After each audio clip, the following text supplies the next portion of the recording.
Hey guys, so today we're going to be covering chapter 2. I want you to make sure that you are reading all of the chapters. I haven't posted anything because I just got the book, but I will now have the chapters posted and what you're going to be reading. Last week was chapter 1, today is chapter 2. Make sure that you're reading these or at least skimming them because I won't be covering everything in here on the PowerPoint. The thing I'll be covering on the PowerPoint will relate to your activity and your discussion. For the rest of the chapter, realize that your midterm and your final, it could cover all of that in your quizzes. Anything in there is free game and up for grabs. So make sure you're doing it. If not, if you don't read it, you might not be able to do as well on your test, okay? Again, today we're going to be covering chapter 2, and I like to call it Building Bridges and Adapting to Other Cultures. Before we move on, I want to define a few other things within culture. Okay, so first, the word community. What is community? Community is a group of people going for a common goal. It also says that you have to be living together, but realize, or it has to be living in the same space. So realize that us in this online classroom, we are living in the same space. Just because you're not in here with me does not mean we're not living in the same space. You have a Facebook or a Twitter or some kind of group on Instagram, then you are living in the same space if you have the constant same people coming back to it, okay? It could be a digital space or a virtual space. You living in your dorm, that is living in the same space. All of that is a community with a common goal. So a group of people with a common goal is a community. Michael Scott teaches us that when he tells us about Toby, in a way. He says, Toby is in HR, which is technically corporate, which means he does not work for our family. Or he works for corporate, so he's not really a part of our family. Also, he's divorced, so he's not really part of any family. Now, Michael Scott's saying is that he's not part of the family, but realize that Toby is a part of the community no matter what Michael Scott says, okay? Because according to the definition of community, Toby is still part of it, even if Michael likes him or not, okay? Moving on, let's define culture. Culture is the knowledges, the beliefs, the values, and the social norms that everyone has in the group that shapes them and who they are as a community. So it's basically the community's social norms, their values, beliefs, knowledge that shapes them, okay? A good example about that would be Jessica Day, who is Zooey Deschanel off of New Girl, and she tells us about the game True American. She says, so 50% drinking game, 50% Candyland. Well, it's actually more 75% drinking game, 20% Candyland. By the way, the floor is lava. These are your pawns. They're the soldiers that have the secret orders and the key. And this is the king of the castle. Okay? Now this game is not nationally known. Well, now it is because New Girl is very famous, right? But this game should only be known in their apartment, right? Their culture created this game that shaped who they are. Okay? So New Girl is a great example about that. Now, going on to diversity. There are many different things in diversity. It could be sex or gender. Now realize that sex and gender are different, and we're going to be covering this in later chapters, but briefly, sex is biology, so what you're born with. When you're born, they say that you are male or you are female.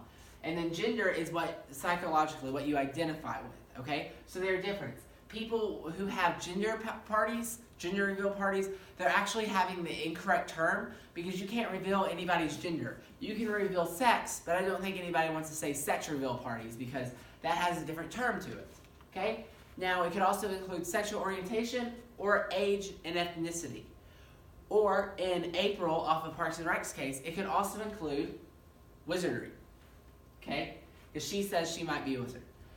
Now, realize with this, you need to actually have a bunch of different people. Our class has a different diversity. Not everyone's the same age, the same sex, same gender. Not everyone has the same sexual orientation, okay? It's different things like that. My wife comes from a different diversity background than I do, so your different cultures influence, okay? Now, when there's all these different diversities included, that's called a melting pot. Okay, that's one of your vocab terms in there. But a melting pot is all these diversities coming in that mix together in one giant pot to make something great. Just like if you look at some soup, let's say stew. You mix some potatoes, some meat, some corn, different things like that. All those don't normally go together, but when you mix them together to make a stew, it makes something great. One of the best melting pots in the world is New York City. So make sure that if you ever go to New York City, you look at the diversity around, okay?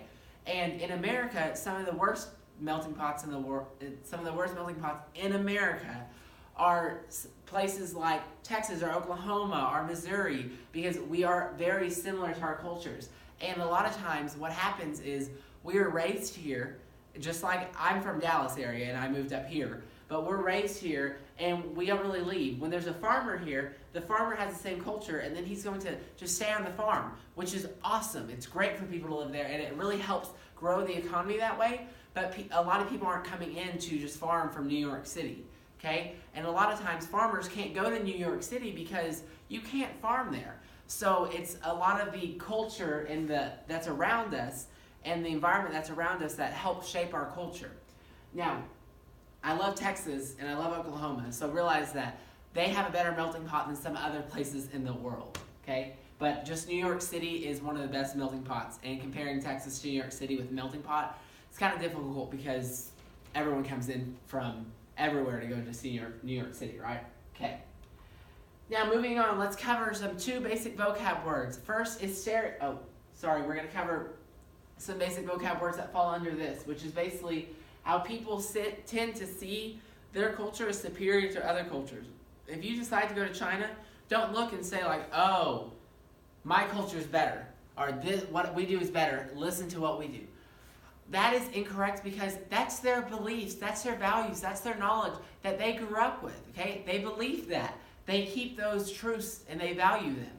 So they think you're wrong, you think they're wrong, but no one is wrong in that instance, okay? So make sure that you are seeing everyone's culture as equal and nothing superior, because you cannot say what is right or wrong depending on where they grew up, okay? You might believe that yours is better and a better fit for you, but that culture might be better and a better fit for them. So realize that no culture is superior to the other ones, okay? Now there are some ideas that could be better, but the culture itself, everyone has great ideas. Everyone has great culture around them, so make sure that you're realizing that. Okay, now the two vocab words, stereotyping. This is basically putting someone in a box that they cannot get out of. So saying that, oh, you're a football player? Well, here's your box, okay? Oh, you are a ballet dancer? Well, here's your box. You can't get out of these certain stereotypes, okay? Here's everything that you have. This is who you are. Here's your box. Let's look at one of the boxes that society tells us about. Society normally tells us that men are typically tall, strong, with a deep voice. Well, I'm a man. I am not tall. I wish I was a little bit stronger. I wish I was taller. And my voice in my head is super deep. Not like Morgan Freeman deep, but it's deep. But when I hear it on the phone, I realize that I do not have a deep voice. So if this is a man, am I still classified as a man? And the answer is yes, because I still have the sex of a man, okay? So don't put people in boxes, because then they can't really get out of it. And no one fits a perfect mold of a certain stereotype. Not you, not me, not your best friend. No one fits that perfect mold, okay? Now, and going into prejudice. Prejudice is looking at someone and saying, oh, you're a football player. I already know all these things about a football player, so I'm assuming I know everything about you, okay? So you're making assumptions and judgments on that person based on just one simple knowledge, okay? And sometimes this is correct. Sometimes your prejudice, you might look and say, oh, well, you're a football player, you must be fast. That person might be fast. Your prejudice could be correct. But you could also say, oh, you're a football player, well, you're big and tough. Well, that person could be the biggest crybaby in the whole wide world, right? We don't know. We should not stereotype people just because they are in football, or they are a man, or they are an agriculture major, different things like that. We need to make sure that we are not stereotyping people and we're not making assumptions about them. And the best one of this TV show that I found is when Rachel is going to Ross's, who is her boyfriend at the time, and a paleontologist, and she's going to his paleontology thing where he's going to be giving a speech, okay?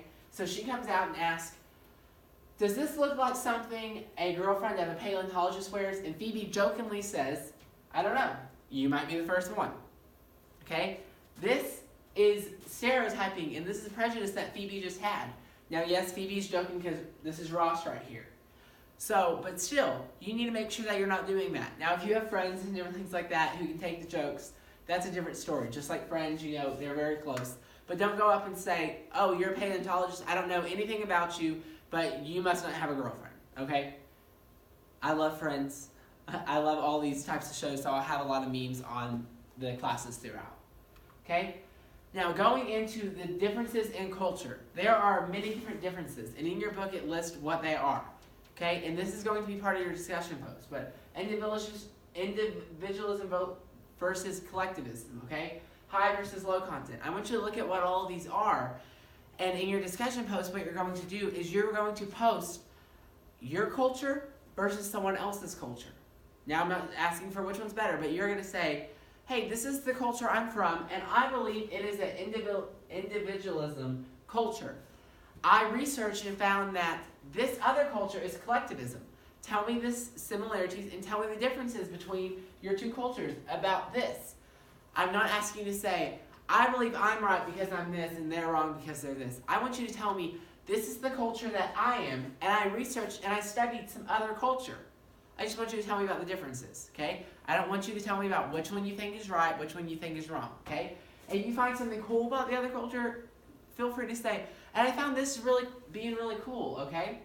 Now finally, for the activity, what you're going to be doing is an intercultural scavenger hunt. I'm going to upload a piece of paper to the online classroom, and what you're going to do is download it, of course, and then you're going to look. You need to go through everything on the list. The things are going to be find someone who has different tastes of food. Now, if you're one of those people who likes to eat every single type of food, think of your favorite, and if your favorite is, let's say, Chinese, find someone whose favorite is Italian, okay? So some of these might be a little bit difficult if you are like everything. Another one that's going to be difficult is find a different architectural design. Now with that, I'm asking you to go find a different architectural design that you're not used to seeing. If you're from this area, it might be a little difficult. On campus, they might have some art students that have created some fun things. That's something you can take a picture with, okay? If you're not from this area, then great, use something like that. Now, if you're from an area that has a brick house, do not take a picture of a different brick house, okay? So if, let's say you this week somehow are going to Austin and you see the Capitol, then say, hey, I'm not from Austin, I'm from somewhere in Oklahoma originally, and I'm going to take a picture with the Capitol because we just don't have this, right? Okay, the Texas Capitol. You might have a Capitol in Oklahoma that you're very close by, but the Texas Capitol is different. Okay, if you go and there's a really cool fountain on campus or anything like that, take a picture of it. That's a different architectural design.